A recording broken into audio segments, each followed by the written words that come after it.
Hey everyone, so today I'm going to be taking a look at a recent preprint from Dr. Brad Schoenfeld's lab titled Lengthened Partial Repetitions Elicit Similar Muscular Adaptations as a Full Range of Motion During Resistance Training in Trained Individuals. Now, if you followed my post, you know there's been ongoing debate within the evidence-based fitness community about the optimal range of motion for maximizing muscle growth. Some influential figures in the fitness world suggest that using lengthened partials could be more effective for muscle growth than traditional full range of motion approaches. Now, for those new to lengthened partials, they essentially involve performing only the first portion of the concentric range of motion, where the muscle is in its most stretched position, and the latter half of the movement in the shortened position is skipped. Take the preacher curl, for example. With lengthened partials, you'd start with your biceps fully stretched and only lift halfway up before returning through the eccentric phase, repeating this shortened range of motion. So let's dive into the findings of this preprint to see what this study has to say about these training techniques. Now, some have argued that using lengthened partials could actually lead to greater gains than full range of motion exercise. However, very recently, I co-authored a review paper on this topic with researchers from the University of South Florida Muscle Lab,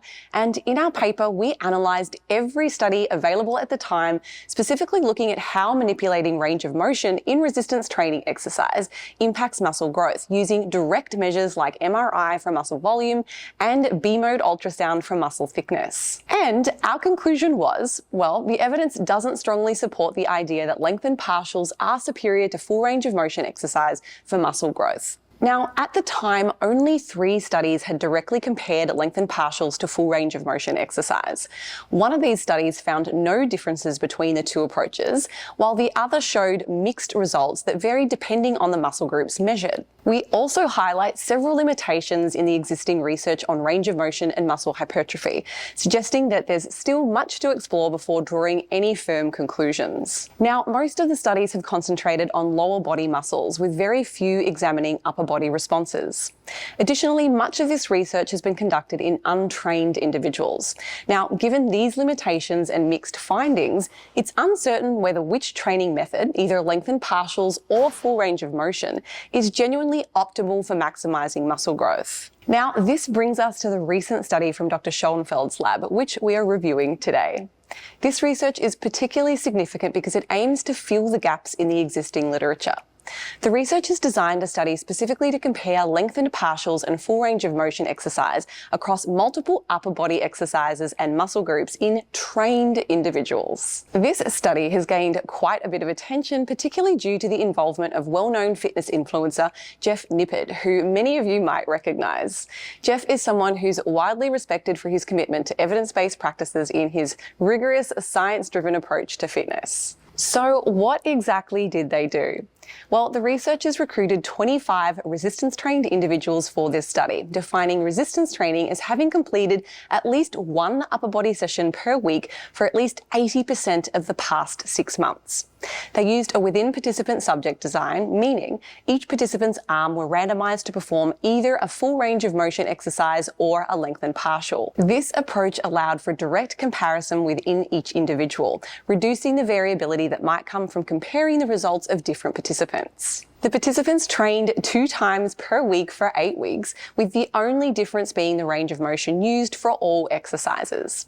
And for a detailed breakdown of the specific exercises performed at each training session, you can take a look at the table presented on the screen. All sets were taken to task failure, with the rep ranges dependent on the exercise.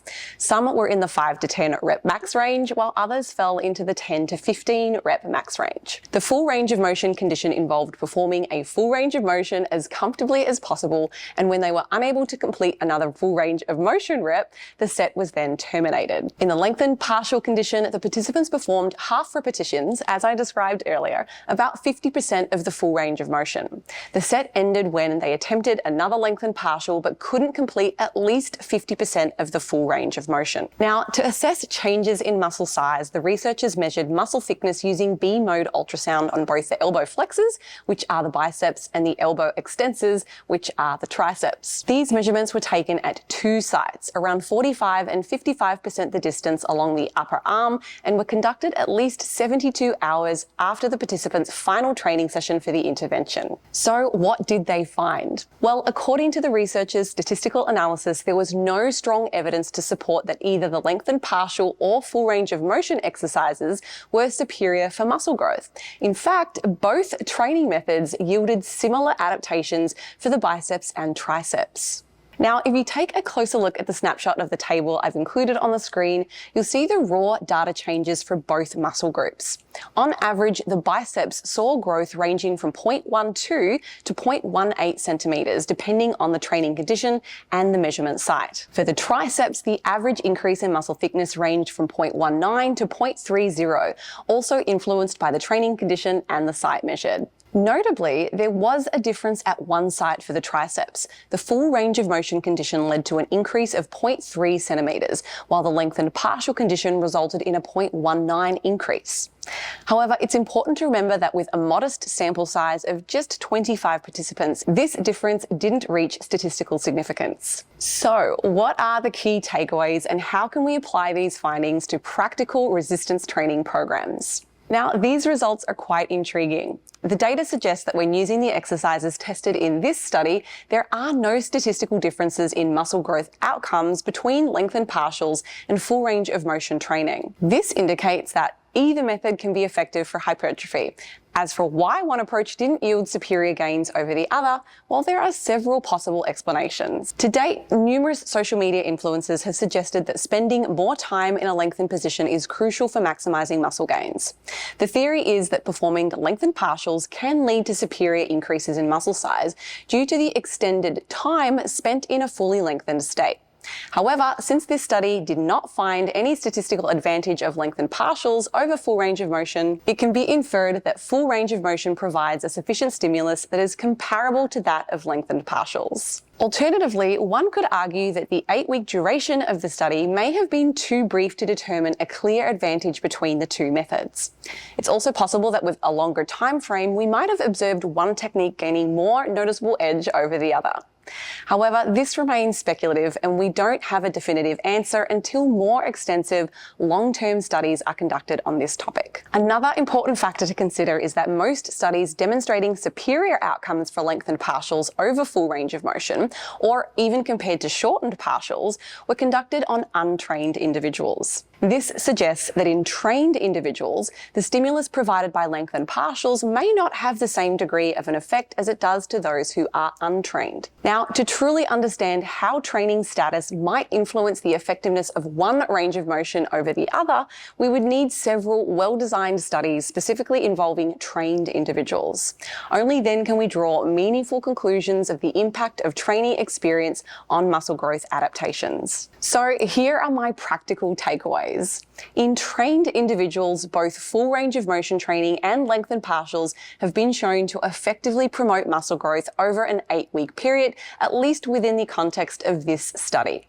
However, personal preference may play a pivotal role in deciding which training methods to implement. I would encourage you to explore various exercises to discover what resonates best with your body. There are specific muscle groups and movements where I personally lean towards spending more time in the lengthened position, while others may find that approach quite uncomfortable. Ultimately, regardless of whether you choose full range of motion or lengthened partials, the crucial factor for achieving hypertrophy is to approach each exercise with a high level of intensity and effort.